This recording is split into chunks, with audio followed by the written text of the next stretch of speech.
اگر آپ 40 دن تک اس پر عمل کریں گے تو انشاءاللہ اللہ کی ذات سے امید ہے کہ آپ کی امید بر آئے گی، اللہ تعالیٰ آپ کو اولاد کی دولت سے مالا مال فرما دے گا۔ 2 انڈے آپ ابال لیجئے، اس کے چھلکے ہٹا کر نہ کوئی آپ جیسا ہوگا، نہ کوئی آپ جیسا۔ السلام علیکم ورحمۃ اللہ وبرکاتہ۔ ناظرین، استقبال ہے آپ کا ہمارے چینل جامعہ اسوہ پر۔ شادی کے بعد جو سب سے بڑی نعمت ہے وہ اولاد کی نعمت ہے۔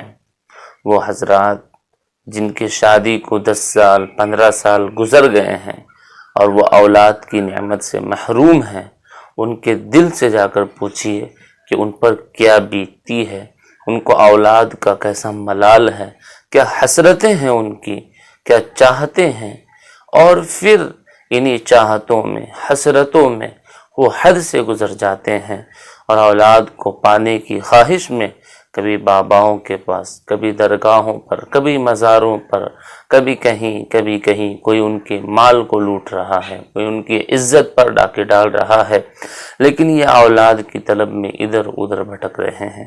ایک بات آپ کو یاد رکھنا چاہیے، یَهَبُ لِمَن یَشَاءُ إِنَاثًا وَيَهَبُ لِمَن یَشَاءُ الذُّکُورَ۔ اولاد دینا یہ اللہ رب العزت کے ہاتھ میں ہے۔ کسی کو وہ لڑکا دیتا ہے، کسی کو وہ لڑکی دیتا ہے، کسی کو دونوں دیتا ہے، کسی کو بالکل نہیں دیتا۔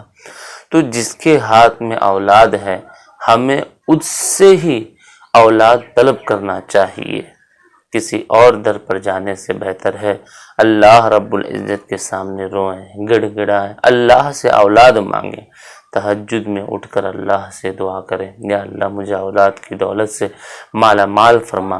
ایک دعا ہے، ربی لا تذرنی فردا وانت خیر الوارثین، یہ دعا کا بھی خوب اہتمام کیا کریں۔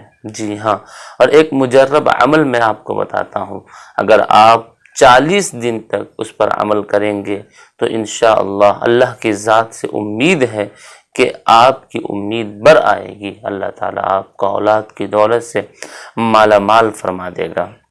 وہ چھوٹا سا عمل یہ ہے کہ 40 دن تک 2 انڈے آپ ابال لیجئے، اس کے چھلکے ہٹا کر ایک انڈے پر لکھیے وَالسَّمَاءَ بَنَيْنَاهَا بِأَيْدٍ وَإِنَّا لَمُوسِعُونَ، اور یہ انڈا شوہر کو کھلا دیجئے، اور دوسرے انڈے پر لکھیے وَالْأَرْضَ فَرَشْنَاهَا فَنِعْمَ الْمَاهِدُونَ، اور یہ انڈا بیوی کو کھلا دیجئے۔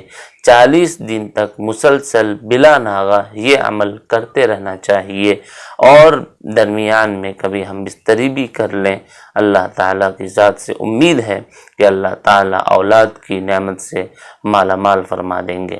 اللہ تعالیٰ سے دعا ہے کہ اللہ تعالیٰ ان لوگوں کو اولاد عطا فرمائے جو بے اولاد ہیں، اور اس کے آڑ میں جو بابا اور جو مزار والے غلط فائدہ اٹھا رہے ہیں ان پر اللہ تعالیٰ روک لگا دے، تھام لگا دے۔ ہمیں بھی اللہ رب العزت کے سامنے گڑ گڑانا چاہیے، رونا چاہیے، ان سے معافی مانگنا چاہیے، اولاد انہی سے طلب کرنی چاہیے۔ حضرت سیدنا ابراہیم علیہ السلام کتنے برس کے بعد جا کر اللہ تعالیٰ نے آپ کو اولاد کی نعمت سے نوازا تھا، جب ان کی بیوی نے کہا تھا کہ میرے شوہر تو اب بوڑھے ہو چکے ہیں، اب اولاد سے مایوس ہو چکی تھی، ایسے موقع پر اللہ نے انہیں اولاد کی خوشخبری دی تھی۔ تو اللہ تعالیٰ کے ہاتھ میں سب کچھ ہے، کچھ مشکل نہیں ہے، اللہ تعالیٰ جو چاہے وہ کر سکتے ہیں۔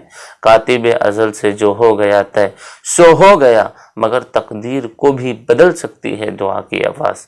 تو یہ عمل مسلسل کیجئے، اللہ تعالیٰ سے دعا بھی کیجئے، میرے لیے بھی دعا کیجئے۔ السلام علیکم ورحمۃ اللہ وبرکاتہ۔